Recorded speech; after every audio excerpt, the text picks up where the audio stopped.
Government offices shut as labor unions begin indefinite strike in Taraba. NAFDAC advocates exclusive breastfeeding warns against marketing breast milk substitute. Tech fund spent 100 billion naira to boost medical science in tertiary institutions. Hello and welcome. This is Haske News with me, Abdul Aziz Muhammad Inwa. The news. Government offices in Taraba State are under lock and key today as organized labor union begins indefinite strike. Haske TV correspondent takes a look around the city and now report.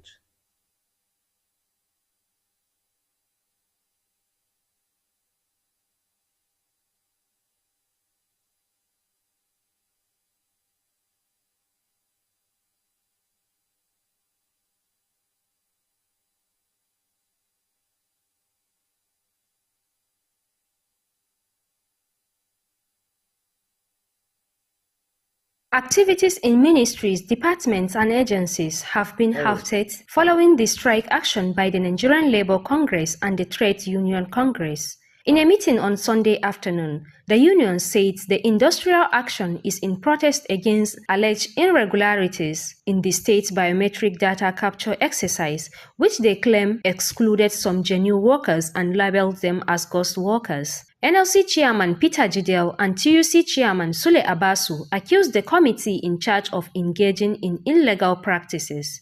They also faulted the state government for failing to address their complaints despite an earlier ultimatum. In a bulletin co-signed by NLC State Secretary Adamu Buba and TUC State Secretary Paulina Gani, the unions instructed all affiliate branches to mobilize and establish strike implementation committees to ensure full compliance. Security personnel have been stationed at the gates of the affected offices to ensure compliance. Farida Sanusi Abubakar, Haske News.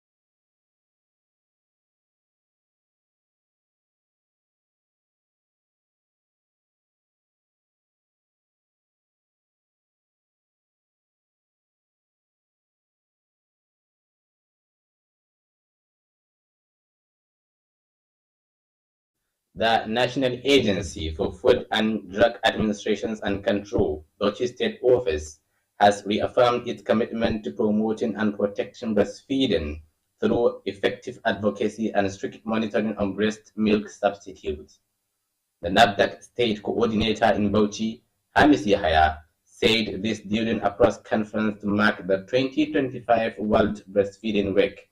Christiana Babayo reports. Yahaya said NAFDAC is mandated to advocate and monitor compliance with the International Code of Marketing of Breast Milk Substitutes. He emphasized the agency's promotion of exclusive breastfeeding for infants from birth to 6 months, discouraging infant formula or substitutes unless medically necessary and prescribed by a qualified health professional. He explained that the approach ensured optimal nutrition and supported the healthy development of Nigerian infants. Yahaya outlined the benefits of exclusive breastfeeding, noting that colostrum, the first milk, contains vital antibodies that strengthen a baby's immune system and protect it against childhood illnesses. He noted that breast milk supports brain development, physical growth, and provides all the nutrients a baby needs in the first 6 months. He also warned that bottle feeding posed risk in low-resource settings where water quality and sanitation might be poor. Christiana Babayo, Haske News.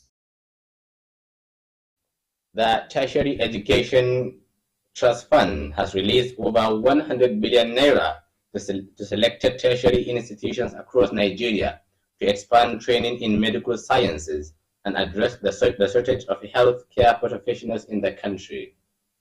Chairman of the TED Fund Governing Board, Aminu Masari, disclosed this in Katsina on Saturday, noting that the intervention aligns with President Bola Tinubu's directive to reverse the brain drain in the health sector. Rachel Lance reports. He said the president is particularly worried by the trend and how it is affecting the Nigerian healthcare system and wants to institute measures in place to enable the healthcare system to recover through deliberate policies such as this ongoing intervention by TED Fund. Masari said 3 tertiary institutions in each geopolitical zone have each received 4 billion naira to execute projects and academic expansion targeted at boosting their capacity to admit and train more students in medical fields. He said the aim is to double the number of doctors, nurses, pharmacists, laboratory technicians, and other skilled professionals in the healthcare system.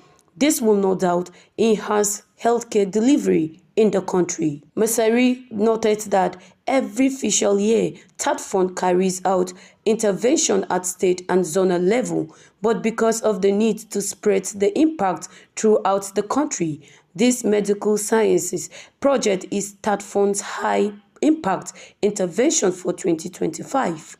Rachel Langs, Haske The News. Chairman Senate Committee on Media and Publicity, Senator Yemi Adaramodu, APC Ekiti South, has disclosed that the Senate received 61 proposals seeking the creation of additional states across the 6 geopolitical zones in the country. He spoke to newsmen at the weekend in Ado Ekiti, describing state creation as a complex process which requires careful auditing of demographics, geographical and historical data, followed by comprehensive public hearings for scrutiny. The reports.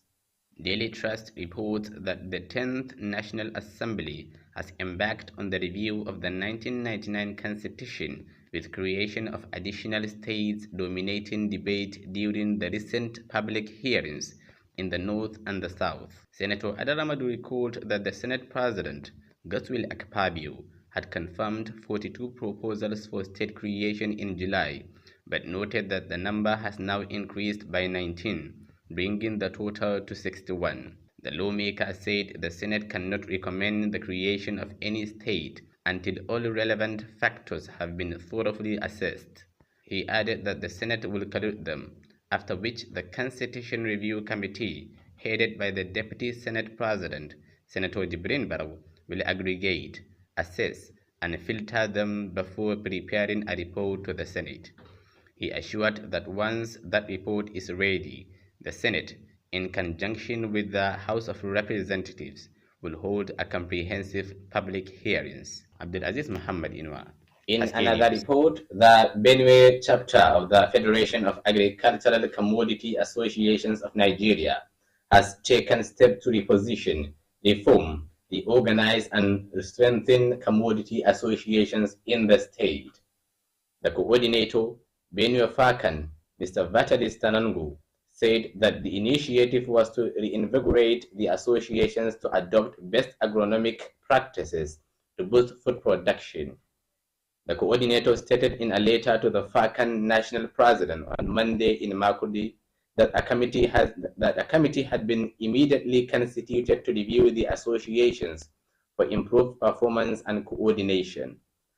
Tanangu said that upon assuming office in March, he discovered that commodity associations were in a comatose state, and there was an urgent need to revive them. That is the end of the news from here, Haske.